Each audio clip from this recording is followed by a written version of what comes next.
बिस्मिल्लाहिर्रहमानिर्रहीम। अस्सलाम वालेकुम ख़ातिन हज़रात, कैसे हैं आप? आपके मूड कैसे हैं? आपके मिजाज कैसे हैं? मैं आपका होस्ट दोस्त अरशद भट्टी हूँ। ऑन एयर विद अरशद भट्टी में आपको खुश आमदीद कहते हैं। बहुत ही सर्द तरीन दिन जा रहे हैं कनाडा में, GTA में ख़ास तौर पे अगर हम कहें, जहाँ पे हम रहते हैं वहाँ की बात करें। गुज़रे दिन 60 सेंटीमीटर तक जो है वो बर्फ़ पड़ी है। हर चीज़ सफ़ेद है और न जाने कितने दिन में ये अब बर्फ़ जो है वो उठाई जाएगी, ये पानी बनेगी। सर्द तरीन मौसम है और मेरे ख्याल सबसे बड़ा स्पैन हो गया है सर्दी का, लगातार सर्दी का।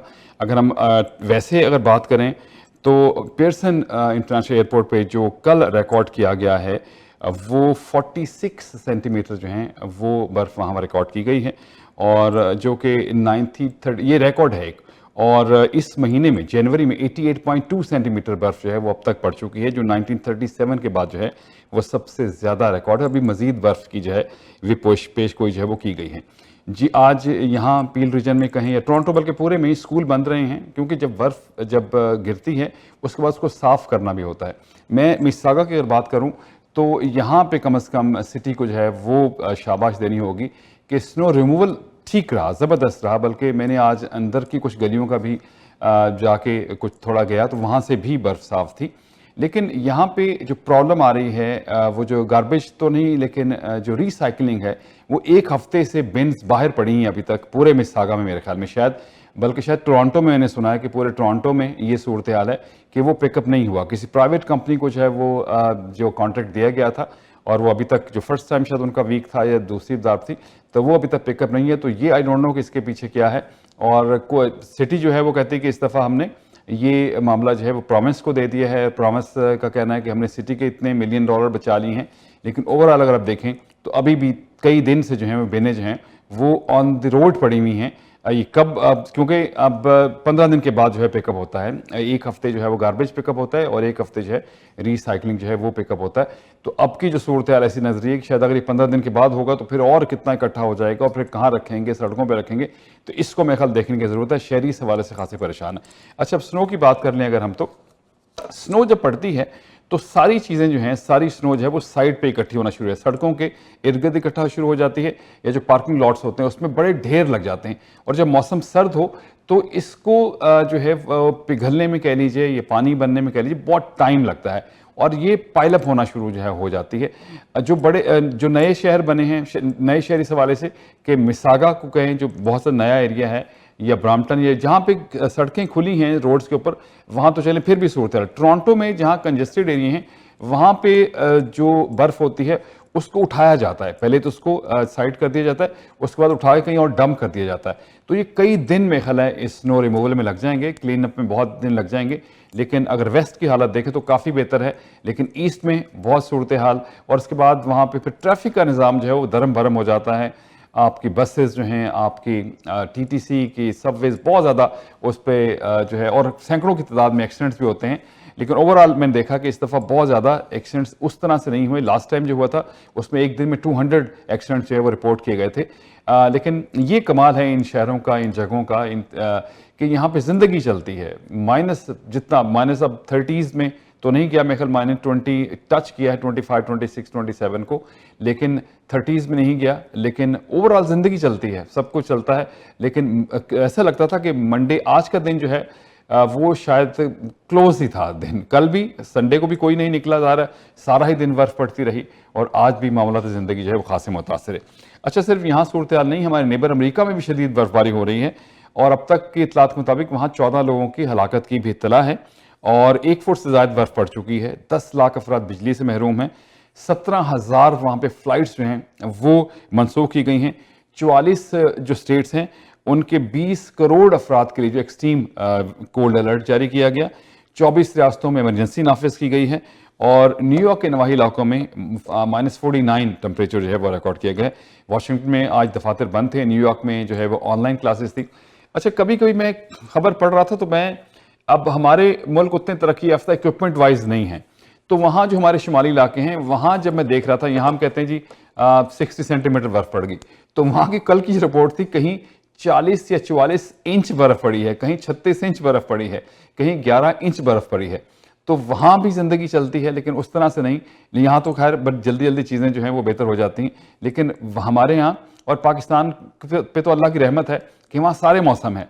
वहाँ गर्मी भी है, सर्दी भी है, बर्फबारी भी है, हर तरह का मौसम है, गर्म इलाके भी हैं, सर्द इलाके भी हैं। तो अल्लाह की पाकिस्तान पे बहुत नवाजिश है। और अभी वहाँ पे आज मैं पढ़ रहा था, कोई पाकिस्तान जो है वो अपने मिनरल्स की इंपोर्ट के हवाले से जो है एक्सपोर्ट के हवाले से, सॉरी, एक्सपोर्ट के हवाले से कुछ प्लानिंग कर रही है। प्राइम मिनिस्टर के ज़ेर सदारत कुछ इजलास हुए हैं, तो होपफुली वहाँ पे मतलब पाकिस्तान में हर चीज़ मौजूद है, गैस, तेल, मिनरल्स। कब निकलेंगे, कौन निकालेगा और कैसे जो है मईशत बेहतर होगी, ये सवाल तो रहता है, लेकिन कोशिश बहरहाल जो है वो ज़रूर करते रहनी चाहिए। अच्छा जनाब, क्रिकेट की थोड़ी सी बात कर लेते हैं। T20 वर्ल्ड कप के हवाले से बांग्लादेश आउट हो गया, स्कॉटलैंड उसकी जगह आ गया। बांग्लादेश ने बहुत कोशिश की, मुस्तफिज़ुर रहमान को जब नहीं खिलाया KKRL में, उसके बाद वहाँ एहतजाज हुआ और उसके बाद उनको रिलीज़ कर दिया गया, जिस पे बांग्लादेश ने सख्त रिएक्शन दिया। और उस रिएक्शन में फिर बिलाखिर उन्होंने कहा कि हम T20 वर्ल्ड कप जो है वो नहीं खेलेंगे, चाहिए जाए कि हमें भी श्रीलंका में खिलाया जाए। इससे पहले आपको याद होगा कि पाकिस्तान और भारत के दरमियान जो मामलात हैं वो काफ़ी अरसे से, बायलैटरल सीरीज़ तो होती ही नहीं है, ICC के टूर्नामेंट्स जो हैं वो हो जाते हैं, और उसमें पाकिस्तान की टीम जो है वो बाहर जाके, अब तो जब देखा कि अब पिछली दफ़ा जब भारत पाकिस्तान नहीं आया और दुबई में वो मैचेस हुए, तो पाकिस्तान ने भी फिर एक वहाँ मुआहिदा हुआ कि अगले 3 साल पाकिस्तान भी भारत में जाके मैचेस, अगर कोई भी ICC का टूर्नामेंट होगा, ये सब T20 टूर्नामेंट भारत और श्रीलंका में हो रहा है, तो पाकिस्तान पे सारे मैच श्रीलंका के में खेलेगा। अब ये जो सूरत हाल हुई, तो बांग्लादेश ने भी इस हवाले से कहा कि हमारे मैचेस भी श्रीलंका में हों, लेकिन एक इल्ज़ाम ज़रूर जो है ICC पर रहा है कि वो भारत का जो है उसको ICC इंडियन क्रिकेट काउंसिल कहते हैं, और ICC को इंटरनेशनल क्रिकेट काउंसिल के बजाय।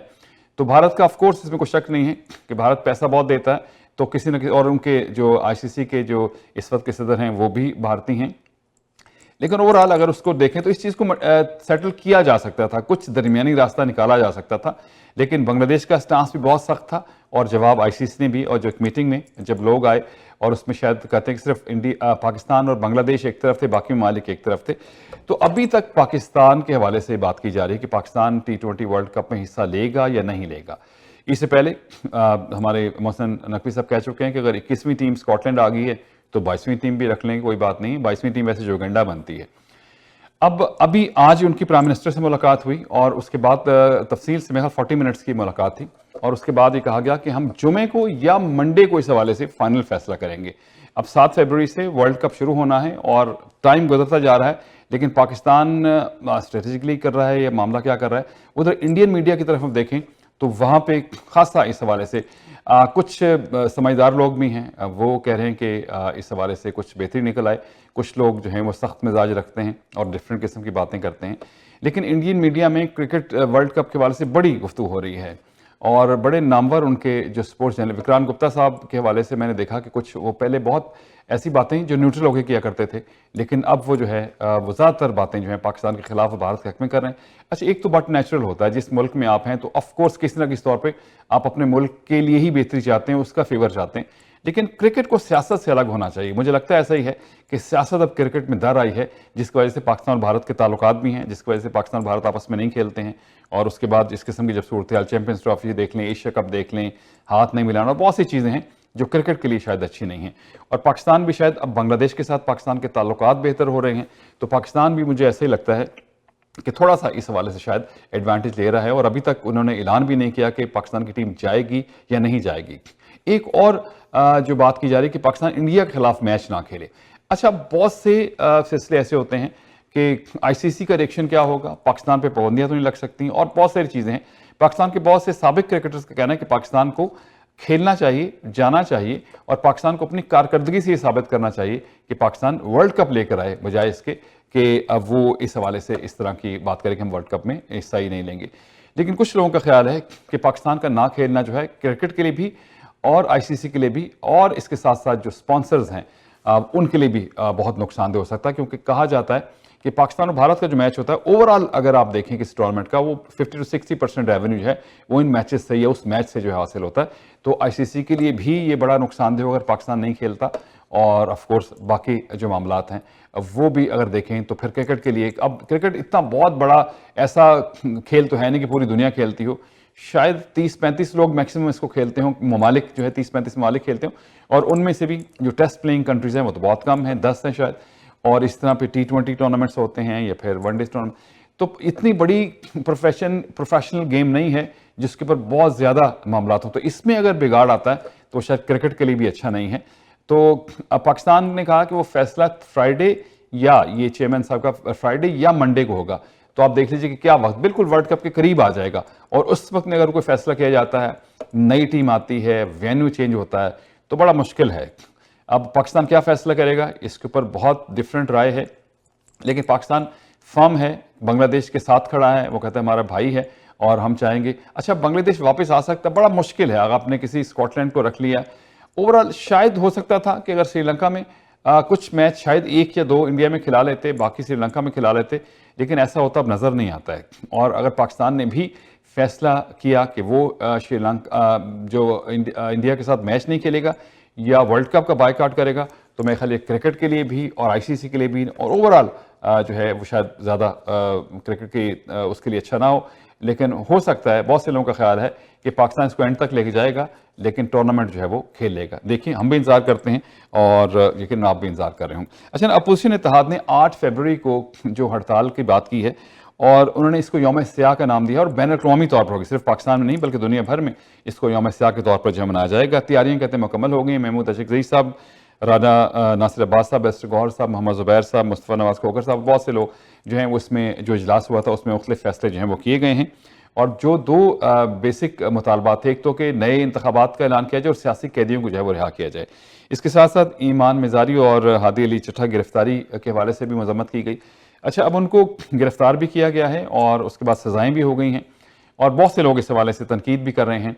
2 तरफ की राय है। एक तो ईमान मिज़ारी साहबा के हवाले से लोग कहते हैं कि ये पाकिस्तान मुखालिफ जो लोग हैं उनको जो सपोर्ट करते हैं कि उनके हक में बहुत से ट्वीट्स और बहुत सारी चीज़ें भी करते हैं, और कुछ लोगों का ख्याल है कि आज़ादी राय जो है उसकी खिलाफ वर्जी को उनको जिस तरह से गिरफ्तार किया गया, और कहते हैं बहुत से और लोग भी हैं। लेकिन ये मामला मुझे लगता है कि गवर्नमेंट अब बहुत सी चीज़ों पे स्ट्रिक्ट एक्शन जो है वो ले रही है।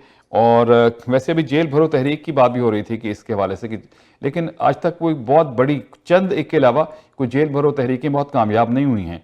लोग यकीनन इकट्ठे तो होते हैं, लेकिन जेल जाने के लिए मुझे लगता है कि आजकल जिस तरह ज़िंदगी चेंज हो रही है, पहला ज़माना और था, सोशल मीडिया नहीं था, उस तरह की खबरें नहीं थी, अखबारात सिर्फ हुआ करते थे, टेलीविज़न से सरकारी जो है वो कस्टडी में होता तो बहुत कम होता था। आजकल सोशल मीडिया की वजह से हर चीज़ सामने आती, तो लोग भी अब बहुत अवेयर हो गए हैं और मुझे नहीं लगता कि कोई जेल भरो तहरीक के हवाले से कोई लोग जो है अपना इंटरेस्ट ज़्यादा शो करेंगे। अच्छा, 2 खबरें और हैं और आज की अभी जो हम बात करें, पार्लिमानी वफ्द को सरकारी खर्च पर रोज़ा रसूल सल्लल्लाहु अलैहि वसल्लम की हाज़िरी के लिए भेजा जाए। कायमा कमेटी बड़े मजहबी अमूर ने ये इस हवाले से कहा है। अच्छे खासे पैसे कमाते हैं और ऐसे लोग होते हैं बहुत से जो माशाल्लाह वो रेगुलरली उम्रा के लिए जाते हैं, हज के लिए जाते हैं, तो अपने खर्चे पे जाएं, सरकारी खर्चे पे क्यों जाएंगे, और कहते हैं कि वो आवाम की तरफ से वहाँ पे जो है वो सलाम पेश करेंगे।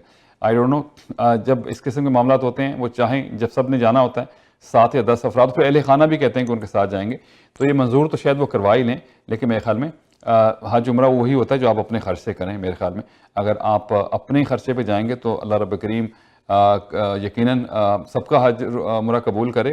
इस पर तो हमें कुछ कह नहीं सकते किसका उम्रा कबूल होता है, हज कबूल नहीं होती है, लेकिन मेरे ख्याल में सरकारी खर्च के बजाय अगर सब लोग जो हैं, चाहे वो सरकारी मेंबरान पार्लियामेंट ही क्यों ना हो, उनको सरकारी खर्चे के बजाय अपने खर्चे पर जो है वो उम्रे के लिए जाना चाहिए।